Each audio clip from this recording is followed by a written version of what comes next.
এই নামাজ আল্লাহ তাআলার দেওয়া একটি ইবাদতের নাম ইসলামী শরীয়তে, যার নির্দিষ্ট সময়সীমা বর্ণিত রয়েছে।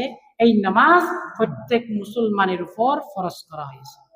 হযরত আবু হুরায়রা রাদিয়াল্লাহু তাআলা আনহু থেকে বর্ণিত, নবী করিম সাল্লাল্লাহু আলাইহি ওয়াসাল্লাম ইরশাদ করেন, বুনিয়াল ইসলামু আলা খামস, শাহাদাতু আল্লা ইলাহা ইল্লাল্লাহ ওয়া আন্না মুহাম্মাদুর রাসূলুল্লাহ ওয়া ইকামিস সালাহ ওয়া ইতাইজ যাকাত ওয়াল হজ্জ ওয়া সাওম রমাদান। ইসলামের ভিত্তি হলো পাঁচটি। ইসলামের রুকুন, ইসলামের খুঁটি। একটা বাড়ি নির্মাণ করার জন্য, ছাদ তৈরি করার জন্য আগে খুঁটি তৈরি করতে হবে, পিলার বলা হয়। এই পিলার যদি না থাকে ওই ঘরের অস্তিত্ব থাকবে না, ছাদ কোনোদিনও থাকবে না, ভেঙে পড়ে যাবে। ঠিক তেমনি ভাবে এই ইসলামকে প্রতিষ্ঠা করার জন্য পাঁচটি খুঁটি রয়েছে, পাঁচটি ভিত্তি রয়েছে। এক নম্বর ভিত্তি, এক নম্বর খুঁটির নাম হলো লা ইলাহা ইল্লাল্লাহু মুহাম্মাদুর রাসূলুল্লাহ। আল্লাহ ছাড়া কোনো ইলাহ নাই, আল্লাহ ছাড়া কোনো ইলাহ নেই, এবং মুহাম্মদ সাল্লাল্লাহু আলাইহি ওয়াসাল্লাম তার বান্দা ও রাসূল। এই কথা সাক্ষ্য দেওয়া, অন্তরেও বলতে বিশ্বাস করতে হবে, মুখেও সাক্ষ্য দিতে হবে। এটার নাম হলো ইসলামের প্রথম ভিত্তি।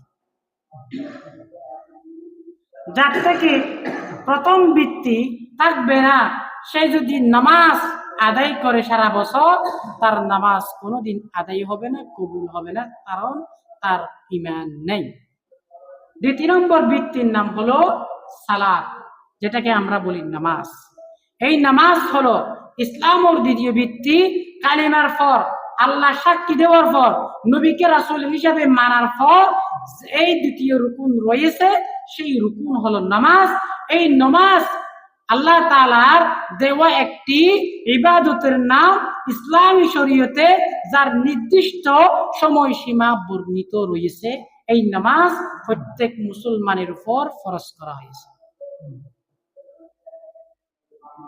এবং নবী করিম সাল্লাল্লাহু আলাইহি ওয়াসাল্লাম আরো বলেন, as-salatu imaduddin, মান আকামাহা ফাকাদ আকামাদ-দ্বীন ওয়া মান হাদামাহা ফাকাদ হাদামাদ-দ্বীন।